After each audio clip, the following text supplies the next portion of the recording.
Okay, so welcome to our weight management session.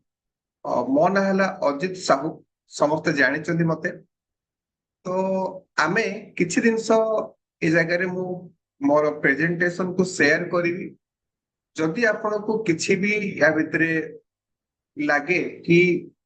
ମତେ କିଛି question ଅଛି ତ ଆପଣ ଚାଟ୍ ବକ୍ସ ରେ ଚାଟ୍ କରନ୍ତୁ। ଚାଟ୍ କଲା ପରେ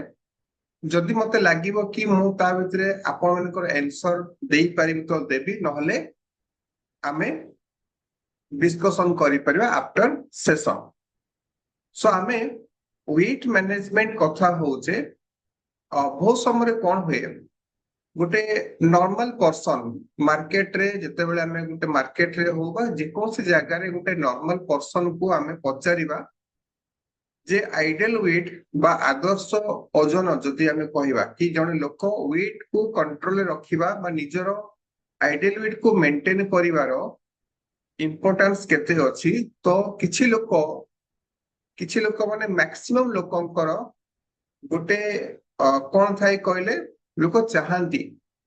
ଯେ ହଁ ମୋର ଓଜନ ଯଦି ଆଇଡିଆଲ ୱେଟ୍ ରେ ଥାଏ ତାହେଲେ ମୁଁ ଭଲ ବା ମତେ ଭଲ ଲାଗନ୍ତା। କିଛି ଲୋକ ନା ୱିଶ କରନ୍ତି। ୱିଶ ମିନ୍ସ ଯେ ମୁଁ କେବେ ଗୋଟେ ଆଇଡଲ ୱେଟ୍ ରେ ଆସିବି, ବଟ୍ ତା ପାଇଁ କିଛି କାର୍ଯ୍ୟ ବା ତା ପାଇଁ କିଛି କାମ ହିଁ କରନ୍ତିନି। କାରଣ କିଛି ଲୋକ ସେ ୱେଟ୍ କୁ କଣ୍ଟ୍ରୋଲ କରିବା ପାଇଁ ବା ନିଜର ଆଇଡଲ ୱେଟ୍ କୁ ଆସିବା ପାଇଁ ନା ଡେଲି ଲାଇଫ ରେ ବା ଡେଲି ବେସିସ ରେ କିଛି ନା କିଛି ଛୋଟ ଛୋଟ ଆକ୍ଟିଭିଟିଜ କରନ୍ତି। ସୋ ଆମେ ସେଇ ବିଷୟରେ ଡିସ୍କସନ କରିବା। ତ এই ଯୋଉ ପିକ୍ଚର ଅଛି ବିଫୋର ଆଣ୍ଡ ଆଫ୍ଟର ପିକ୍ଚର, ସେଇ କିଛି ବର୍ଷ ପୂର୍ବରୁ ଫଟୋ ମୋର। ଯେତେବେଳେ ମୁଁ ଏଇ କମ୍ୟୁନିଟିକୁ ଆସିଲି ମୋର ଓଜନ 106 କିଲୋ ଓଜନ ଥାଏ। କେବଳ ଓଜନ ଅଧିକା ନଥାଏ, ମୁଁ ଫିଟନେସ ୱାଇଜ ମୋର ହେଲ୍ଥ ବହୁତ ୱିକ୍ ଥାଏ। ମାନେ ମୁଁ ଦେଖା ଯାଉଥିଲି, ମୋ ଶରୀର ବିଶାଳକାୟ ଦେଖା ଯାଉଥିଲା, ବଟ୍ ମୁଁ ଇଣ୍ଟରନାଲି ମୋର ଏନର୍ଜି ଲେଭେଲ ବହୁତ କମ ଥିଲି। ମାନେ ଅଳ୍ପ କିଛି କାମ କଲେ, ଅଳ୍ପ ବାଟ ଚାଲିଲେ ମୁଁ ଥକି ଯାଉଥିଲି,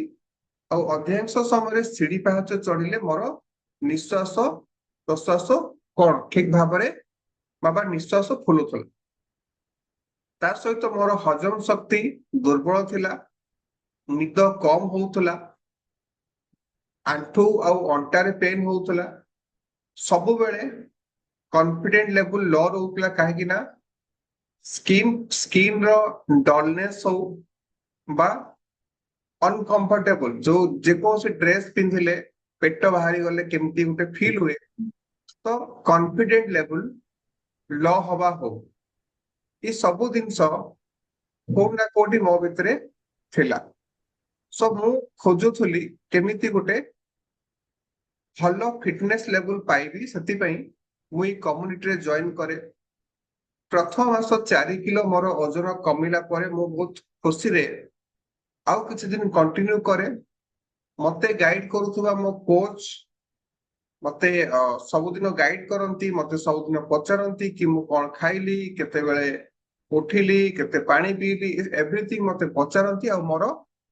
ମତେ ପ୍ରପର ଗାଇଡ କରନ୍ତି। ଆଉ ମୋର ଓଜନ ଟୋଟାଲ 28 କିଲୋ ୱେଟ ଲସ୍ ହୁଏ। ତା ସହିତ ମୋର ଯାହା କିଛି ସ୍ୱାସ୍ଥ୍ୟଗତ ସମସ୍ୟା ଥିଲା ସେ ମଧ୍ୟ କଣ୍ଟ୍ରୋଲରେ ରହିଲା ବା ଅଣ୍ଡର କଣ୍ଟ୍ରୋଲ ରହିଲା। ସୋ ସେଥିପାଇଁ thanks to my coach, thanks to ଏଇ କମ୍ୟୁନିଟି ଯୋଉଠି ମୁଁ ଆସିକି ଶିଖିଲି କେମିତି ଆଇଡଲ ୱେଟ୍ କୁ ଆସିପାରିବେ। ସୋ ଆମେ କିଛି ଇମ୍ପୋର୍ଟାଣ୍ଟ ଟପିକ ଉପରେ ଡିସ୍କସନ କରିବା। ଓଜନ କମେଇବାର କିଛି ପଜିଟିଭ ପାର୍ଟ ଅଛି, କିଛି ନେଗେଟିଭ ପାର୍ଟ ଅଛି। ଓକେ, ଯେତେବେଳେ ଆମେ ଓଜନ କମେଇବା ପାଇଁ ଯାଉ ବା ଓଜନ କମଉ, ସେଇ ସମୟରେ ଆମର ଓଜନ କମେଇବା ପରେ ଆମର କିଛି ବେନିଫିଟ ମଧ୍ୟ ହେଇଥାଏ ଆଉ କିଛି ସାଇଡ ଇଫେକ୍ଟ ମଧ୍ୟ ହେଇଥାଏ। ଯେମିତି ଆମେ ଜାଣିଛୁ ଯେ ଓଜନ କମେଇଲେ ଆମର କାର୍ଡିଓଭାସ୍କୁଲାର ସିଷ୍ଟମ ବା हार्ट जनित किसी सिस्टम आमर सुस्थ रहिबो माने आम हार्ट भल रहिबो ओ समय ब्लड सुगर कंट्रोल रखिया पई लोकन को आइडियल वेट मेंटेन करिया पई कहा जाय तेणु ब्लड सुगर कंट्रोल हबा निदर क्वालिटी बा निद को भल भाबरे भल भाबरे निद करिया पई भी आइडियल वेट र आवश्यकता अछि ता सहित निजर मेंटल हेल्थ जेमिति मानसिक स्थिति बा मानसिक स्तर रे सुस्थ रहिबा ये भी होउछि गुटे important part positive part weight loss रो एंड एनर्जी लेवल सब बेले मेंटेन हेकि रहिबा सब बेले एनर्जेटिक रहिबा ये भी होउछि गुटे इम्पोर्टेंट पार्ट बट बहुत समय रे देखा जाए ओजन कमाइबा द्वारा किछि नेगेटिव जिनस हमको मिली थाए जेमिति मसल्स लॉस हे जिबा बहुत समय आम देखीचु लोक ओजन कमाइबा द्वारा तांकर मसल्स लॉस हे जाए सो दैट तांकर स्किन हेल्थ तांकर एनर्जी लेवल सबु कौन हुए ना कमी जाए बहुत लोकंकर ओजन कमाइबा प्रोसेस रे तांकर डाइजेस्टिव सिस्टम वीक हे जाए प्रॉपर डाइजेशन हे पारेनी प्रॉपर बॉडी रो एंजाइम बा एसिडिक फॉर्मेशन प्रॉपर हे पारेनी सती पई तांको गॉल स्टोन माने तांको पित्तकोश रे स्टोन हबार मध्य देखा जायछि बहुत जगह रे मेटाबॉलिज्म चेंज हे जाए माने जेमिति जेमिति से ओजन कमांती तांकर मेटाबॉलिज्म सिस्टम आमे जानछु दुई प्रकार सिस्टम अछि गुटे कैटाबॉलिज्म और एनाबॉलिज्म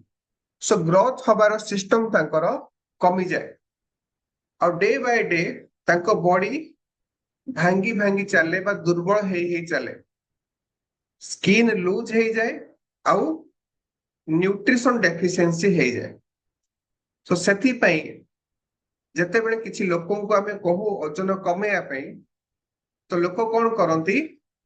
ना पॉजिटिव पार्ट को भूली की नेगेटिव पार्ट ऊपर बेसी फोकस करंती काहे कि ना लोक जो जगह रे अछंती जेमिति भी अछंती सेमिति भल रहिया पई चेष्टा करंती सो तेणु आजी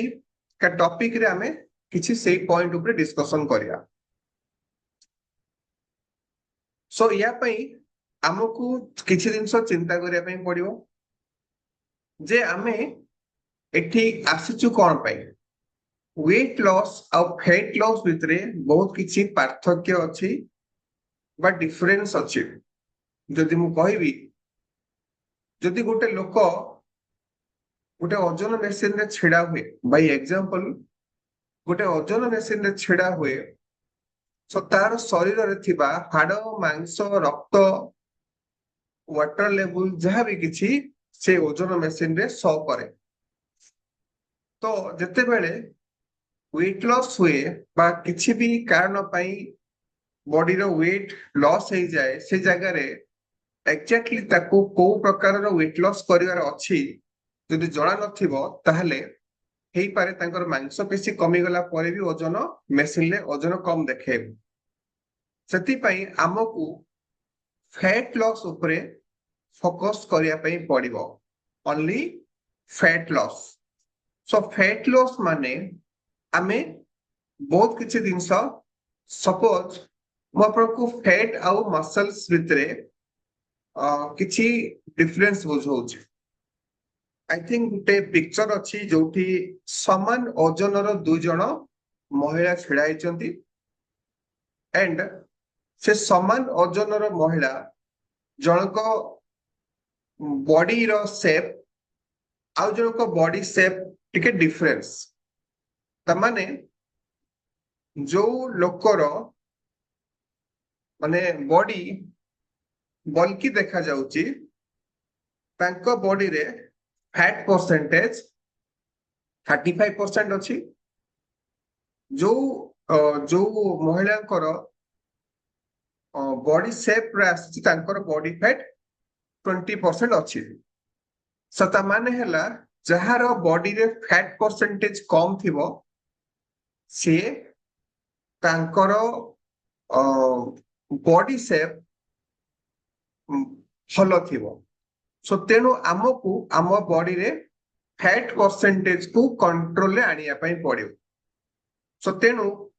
ता पई आमको किछि रूटीन्स को फॉलो करिया पई पड़ो ओके हाँ सो रूटीन्स वेरी इंपोर्टेंट नॉर्मली जते बेले आमे किछि न्यूट्रिशन सेंटर आमे जाऊ आमे हमर वेलनेस सेंटर जाऊ सब जगह रे कोन हुए हमको हेल्दी रहिया पई मोटिवेट करा जाए सो हमर हेल्दी रहिबा आउ निजर फैट लॉस करिया पई बहुत किछि डिफरेंस न थाए बट सम डिफरेंस एक्टिविटीज हमको हमको करिया पई पड़ी थाए जेमिति गोटे लोक जदि हेल्दी रहिया पई चाहूची सो सी ता डाइट रे ना nutrition food maximum nutrition food ऊपर फोकस करि पारि माने मु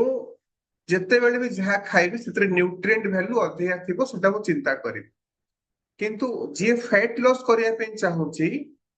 से कैलोरी डेफिसिट ऊपर चिंता करिया दरकार माने जहा खाउची सेतिर कैलोरी मैनेजमेंट तारो प्रॉपर हेतिवा दरकार माने जतिको नीड अछि खाइबा बा तार वेट लॉस पई बा फैट लॉस पई जो भलिया दरकार अछि सेई भलिया ताको चिंता करिया पई पड़ियो सो तेणु दुईटा मानसिकता हेल्दी रहिया पई न्यूट्रिशन दरकार बट वेट लॉस बा फैट लॉस करिया पई कैलोरी मैनेजमेंट इंपोर्टेंट अछि ओके सेई भलिया हेल्दी रहिया पई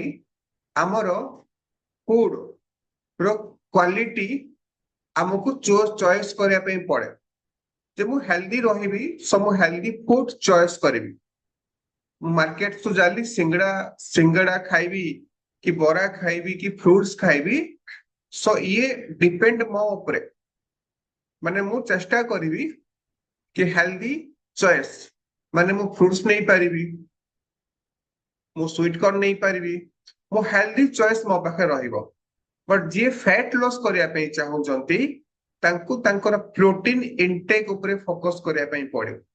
माने प्रोटीन रो सफिशिएंट बा जतिको आवश्यकता अछि प्रोटीन रो सतिको प्रोटीन ताकु इनटेक करिया पे पड़े जदि सीए नॉर्मल लाइफ को मेंटेन करूचंती सो पर केजी अप्रोक्सीमेटली 1 ग्राम रो प्रोटीन दरकार बॉडी वेट हिसाब रे बा जदि किछि एक्सरसाइज करूचंती ताहले किछि एक्स्ट्रा प्रोटीन जहा कि कोच को गाइडेंस रे से कथा है कि नहीं पारे आमे अगेन हेल्दी रहिया पई हमको कौन सी रेस्ट्रिक्शन नहीं आमे भलो खाद्य क्वालिटी फूड आमे जते पर्यंत सैटिस्फाइड अछु सेते पर्यंत बा न हेचु सेते पर्यंत खाई पाइबा किंतु जदि मु फैट लॉस करिया पई चाहिबी तो मते कैलोरी बा मोर खाइबार पर्सन ऊपर फोकस करिया पई पड़िबो ओके एबे गुटे जिंस कहूच सपोज मो बॉडी रे मु वेट लॉस करिबी ता माने बॉडी रो किछि माइनस हबो जदि मु सब बेले मो पेट फुल रहिबो तो मो बॉडी केबे भी वेट लॉस करिया पई बा बॉडी रो किछि माइनस करिया पई ना चिंता ही करिवो सो तेणु जदि मु फैट लॉस करिया पई चाहूची तो मोर सब बेले मु माने मोर फुलफिल खाइबा भी खाई परिबी माने मु सफिशिएंट खाद्य खाई परिबी नाही एलाउ नाही मते जेतिको भोक लागिछि मु ताठो टिके कम खाइया पई चेष्टा करिबी हां जदि कोउना कोठी मोर एनर्जी लेवल कमी जाउची सो मते प्रैक्टिस करिया पई पड़िबो गुड फैट रो मींस मु जदि भलो फैट किछि खाइबी सो भलो फैट रु बा गुड फैट रु मते एनर्जी मिलिबो सो दैट मु अल्प खाइ की भी मु एनर्जेटिक रही परिबी आ किंतु या द्वारा कोन हबो मो बॉडी रो फैट परसेंटेज लॉस हबो आउ मु प्रॉपर शेप को आसीबी हेल्दी रहिया पई ना आम पाखरे भेराइटी फूड ऑप्शन बा चॉइस अछि किंतु फैट लॉस करिया पई हमको मेजरेबल किछि रूटीन फूड को इनटेक करिया पई पड़िबो आ ताको कंटीन्यूअसली कंसिस्टेंसी वे रे नवा पई पड़िबो जले जे कि हमें प्रॉपर वे रे हमरो फैट लॉस करि परिबा सो तेनु आमे जत्ते बेले भी जोठी भी आमे जत्ते बेले भी जोठी भी हमरो आमे प्लानिंग करूचे कि मु वेट लॉस करिबी बा फैट लॉस करिबी सो सेति पई हमको ए सब दिन पर टिके ध्यान दवा पई पड़े सो या विषय रे हमको अधिका जानिया पई हेले आमे डेफिनेटली सेंटर रे थिबा कोच बा आपनकर जे भी वेलनेस कोच अछंती तांको सहित डिस्कशन करिकिना यार प्रॉपर मेजरमेंट को कैलकुलेट करके को खाद्य आपण खाई परिबे को खाद्य खाई परिबे नहीं से सब जिंस आलोचना करि नेबे सो एटा होछ मोर आजिका टॉपिक जेहेतु हमें समस्ते ए गोटे शॉर्ट टॉपिक को रहिलु तो आमे चेष्टा करिबा कि